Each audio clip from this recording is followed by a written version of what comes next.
This is Matthew Cratter from Trader University, and today I want to talk about the crash that's happening in Bitcoin and other cryptocurrencies and whether you should be worried about it. This is what the chart looks like. We've broken below the 50-day moving average. As you can see, the dip buyers are coming in full force here, trying to drive it back up to the 50-day moving average. In terms of the overall chart pattern, we're still in that sort of holding period between 52,000 and call it 60,000, which with a brief excursion up here that failed and we dropped back into the range. Putting this into perspective, this is obviously not that big of a move. The biggest move that I've ever experienced inside of while holding Bitcoin was can't even see it on this chart. This was back, I believe it was March 12th of 2020 when Bitcoin fell 50% in a single day. Looking at this chart, you wouldn't even know if you are more a newcomer to Bitcoin, you wouldn't even know how bad this was or how bad it felt. So today's volatility by comparison is very small. But for people who bought and didn't dollar cost average, who bought in the 60s, this could feel like a bad move. But if we scroll out, this is what a Bitcoin chart looks like. And what feels like really bad volatility over time becomes just a tiny little dip on the chart that you cannot even see. Obviously, all the other cryptocurrencies moving down a lot more. When there's a bull market, a lot of these will tend to move up more than Bitcoin. And then on retracements, they'll move down a lot more. So XRP down almost 20% and Ethereum down almost 13%. Bitcoin hovering right around down 10% over the last 24 hours. Now we've been seeing the most liquidations in dollar amounts that I remember ever seeing in Bitcoin. This is over the last 24 hours, we can see that more than $10 billion worth of Bitcoin positions, these are leveraged Bitcoin positions on the exchanges, have been liquidated. These are just gigantic losses, and most of that happened actually in the last 12 hours. $9.19 billion worth of positions liquidated. So this is what happens when you have a bunch of highly leveraged traders. If you're leveraged 10 to 1 and the market moves down 10%, you immediately are out of business. You've lost 100% on that trade because it's levered. I'm going to go into the reasons for Bitcoin's decline today, but I first want to provide some encouragement and some background and some context for hodlers. And Bitcoin really is made for hodlers, not for traders. This isn't to say that you can't trade it, but it doesn't make sense to trade something, in my opinion, that's going up a lot. I enjoy trading momentum stocks, but I don't think these momentum stocks are going to go up 10x, 20x, 100x. And when something's going to go up that much, it's very, very unlikely, especially on a post-tax basis, that you'll be able to trade the asset and have a higher return than just holding it or hodling it. As I said, if you're trading with 10x leverage, there are actually exchanges that let you do something like 100x leverage, and so you get wiped out if Bitcoin moves 1%. This is just absolutely insane. And a lot of people are just going to have to learn this the hard way. We talked about taking out Bitcoin loans to buy real estate or to fund a lifestyle. One of the dangerous things that people want to do, and you can do it a little bit, but you have to be very careful, is to take out a Bitcoin loan to buy more Bitcoin. It's days like this where you could actually end up getting liquidated, and rather than increasing your returns, you could end up losing all of your Bitcoin. So it's not something. I prefer to hold an unleveraged Bitcoin position. If Bitcoin goes to zero, I lose 100% of the money that I've invested. And that's a well-known number. I can sleep at night. It's highly unlikely that Bitcoin ever goes to zero. XRP, which is the worst currency out there, can't seem to figure out how to go to zero. So that being said, Bitcoin is for low time preference people. XRP, Dogecoin, these are for high time preference people. Just to remind you what this means, high time preference people are focused on making themselves happy today. It's like Aesop's parable of the grasshopper and the ant. The ant spent the whole summer storing food for the winter, and the grasshopper was just playing his fiddle or something like that. And then when winter came, the grasshopper was in big trouble. And he went to Congress and he said, these Bitcoiners are getting too rich. We need to raise taxes on them. That would be the updated version of the Aesop fable. High time preference people, you see them all the time. They usually have a negative net worth, and yet they're leasing a fancy car to try to pretend to be wealthy. This sort of behavior. Low time preference, by contrast, and I think this is really where most Bitcoiners fall, focused on planning for the future, deferring present gratification, just like the ant in the fable, and investing that money today rather than spending it on a car just to show off and pretend you're wealthy when you're not. Investing that money so that you can actually become wealthy in a few years. Now, one of the things about Bitcoin is that it is so volatile, and it's constantly being covered by the media. There's a lot of FUD. And as such, you'll never be able to hold Bitcoin until it hits the millions. And I'm 100% convinced that Bitcoin will be at 3 million by 2028, probably sooner.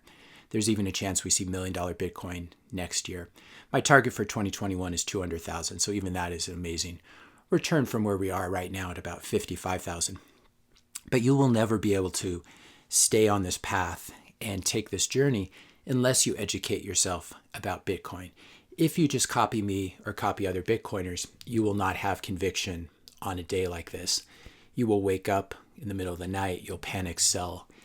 And by contrast, if you really understand Bitcoin, you understand what's going on, you will be buying more. So I bought more Bitcoin this morning. I was actually very happy to see this move. I never thought that I'd be able to buy more Bitcoin below $55,000. So when you understand an asset and when you really believe in it, of course I could be wrong. And so you have to size these positions such that you're not living out of your car if Bitcoin goes down a lot. But when you actually understand the asset and you know what's going on and you spend the time to educate yourself, then days like today are really an opportunity for buying. I want to contrast the fiat system with the Bitcoin system. Today's a great example. In the fiat system, as we saw last year with the March 2020 crash, a market crash leads the Fed to lower interest rates, to turn on the money printers and rev them up. Then there's more deficit spending that needs to be done by the federal government. This is being monetized by the central banks, monetized by the Fed, who buy up these treasuries, buy up the government debt.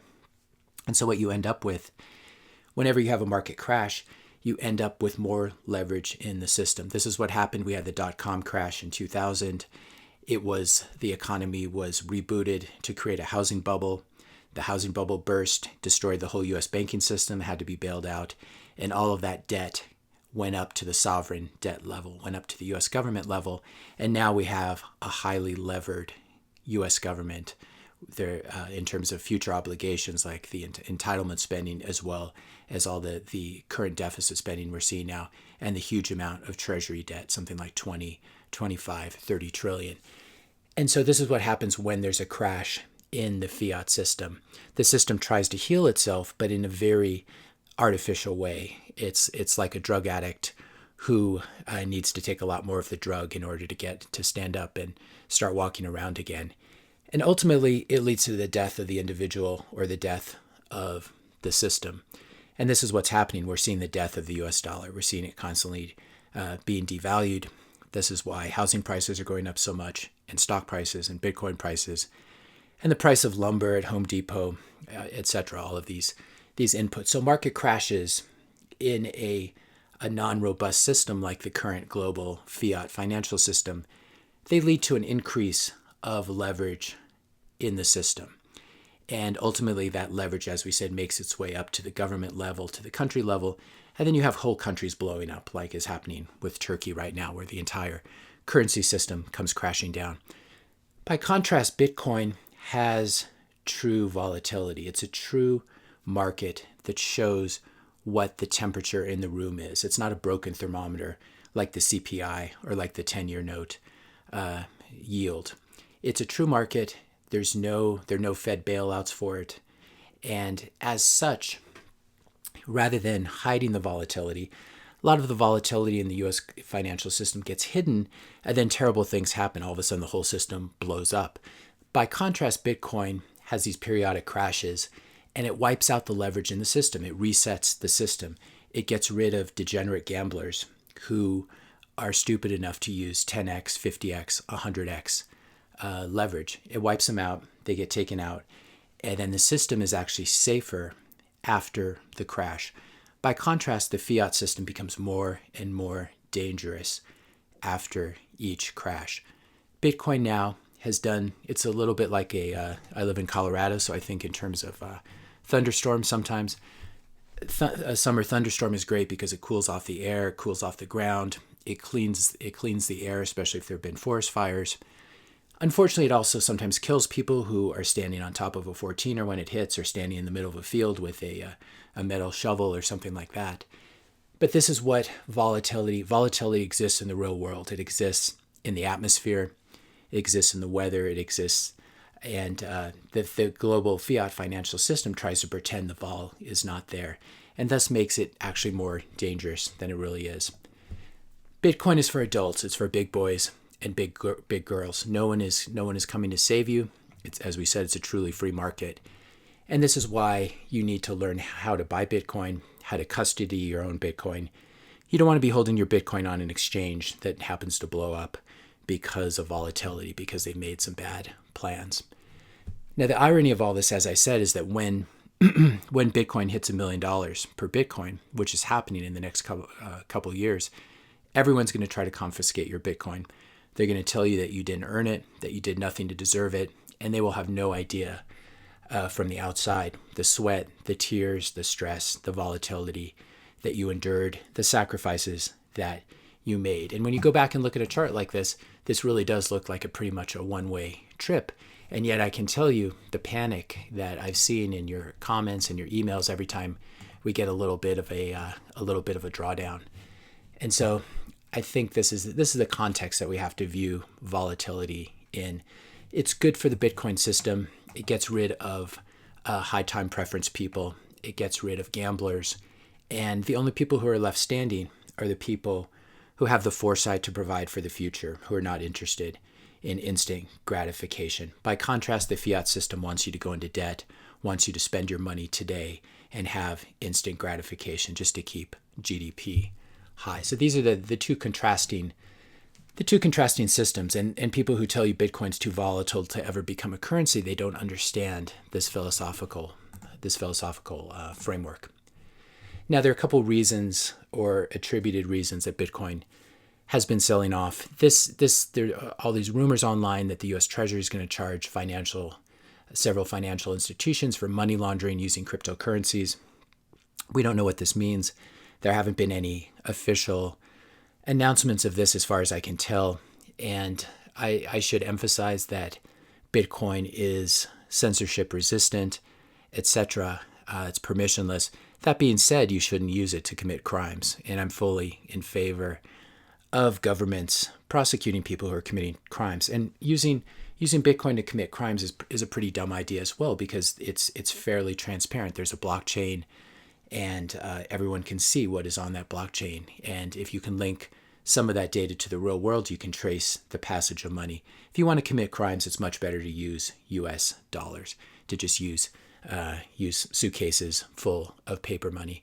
So we don't know.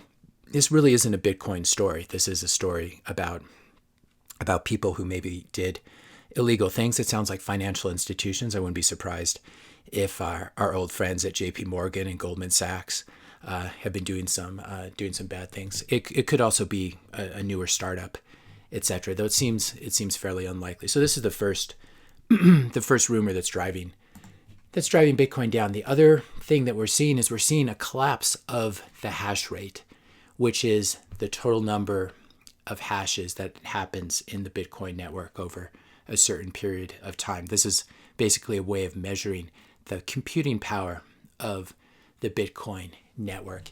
And we've seen this is the raw value. We can see the big move here down from call it 200 down to call it 110 or so.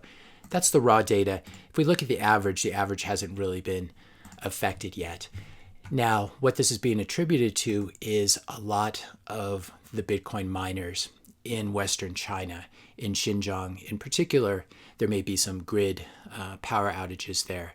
And so you have all these miners going offline.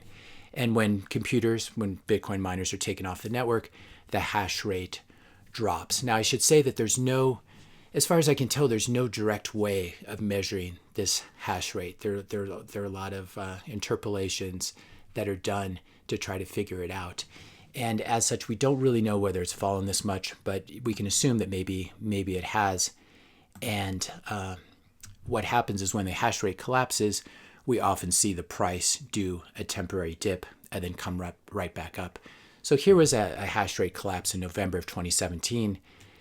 This was when Bitcoin went, it looks like Bitcoin crashed during this. So the orange line here is the hash rate. The black line down here is the price of Bitcoin. We had a temporary crash in the hash rate of November 2017. Bitcoin moved down from, call it 8K to 6K. And then just 2 months later, it was up at 20K. We can see here that the hash rate recovered as well. I'm not familiar with this hash rate collapse or what caused it.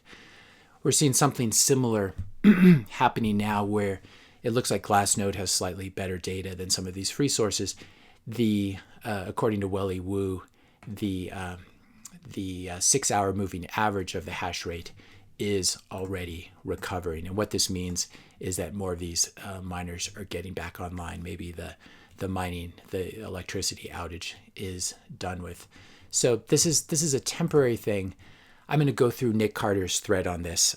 He was really the go-to guy when you're talking about Bitcoin network, energy usage, China, etc. So this is a little bit long of a tweet thread, but I'm going to hit the highlights here because I think it's very important.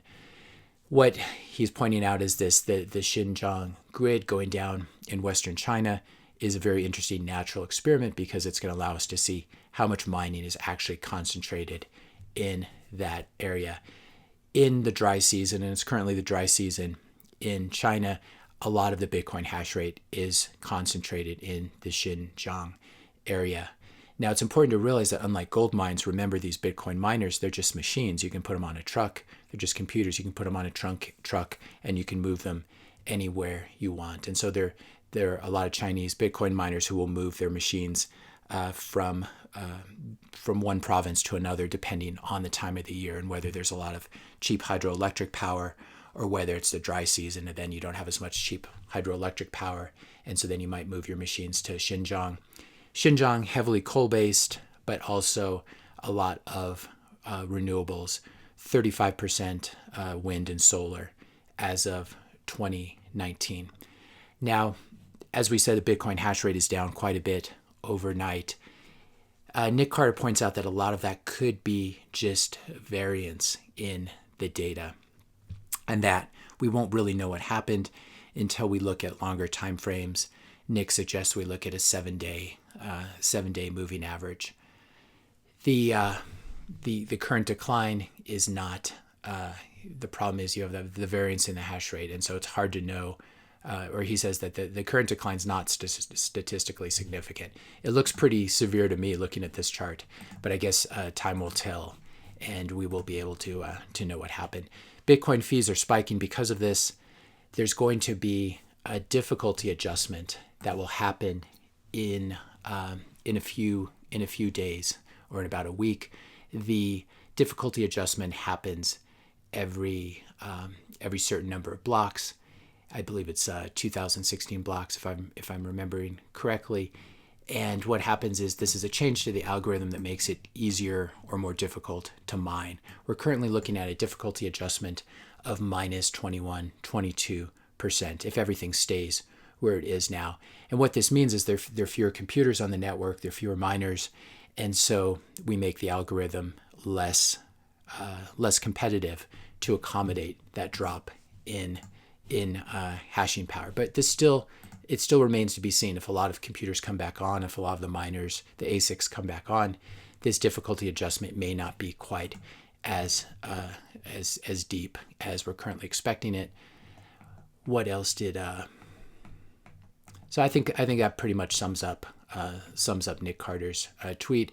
Again, we will know in a couple weeks really what percentage of hash rate Xinjiang truly turned out to be.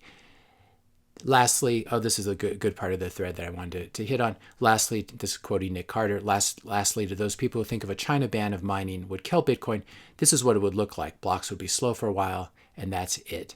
Banning mining in one place doesn't make Bitcoin any less secure. No required threshold for hash rate. Hash rate can move up and down. The difficulty adjustment moves up and down. What people don't understand is that people who care about Bitcoin and the planet want China to ban Bitcoin mining. It eliminates this outside risk factor, decarbonizes Bitcoin because more of the mining will be done in the US and Europe, etc. So we are hoping that China eventually does ban this, and it's not something that's going to destroy the currency as XRP or Dogecoin people may say. I'm not going to go into depth in this Adam Back tweet thread because it's quite technical. I'm not sure I understand all of it, but he does go into the fact that there is no mining profitability is not affected by hash rate drops, and it will only increase after the next difficulty adjustment. So if you want a more technical take on all of this, you can read what Adam Back has to say. Very smart guy who's really been around since the beginning. Finally, just to keep our eyes on the big picture, the stock to flow model, current model price for Bitcoin, according to Plan B's, one of his models, is 49,000. Currently trading, well, we're currently at 55,000. So we can see that even with all this volatility, even with this drawdown, we're still trading above the model price. And this shows you how strong this bull market is, in addition to the fact that we're seeing all of this dip buying. And this is what you would expect among people that are low time preference, that are hodling Bitcoin for the long term. So to summarize, I'm not worried at all. I'm delighted I was able to buy some Bitcoin below 55,000. I never thought that would happen again. And so I'd encourage all of you to stay strong, diamond hands, hodler hands. And if you have capital that you can put to work, I think this dip buying is a no-brainer. Again, you have to educate yourself. This is a very complicated area. I could, of course, be wrong, but I'm still convinced we're going to 200,000 by the end of the year. I don't see anything material here or substantial that would modify that hypothesis. If you found this video helpful, be sure to hit that subscribe and like button. Hit the notification bell if you want to be notified when I publish my next video. And let me know your questions and comments in the comment section below. Thanks a lot for watching, and I'll see you in the next video.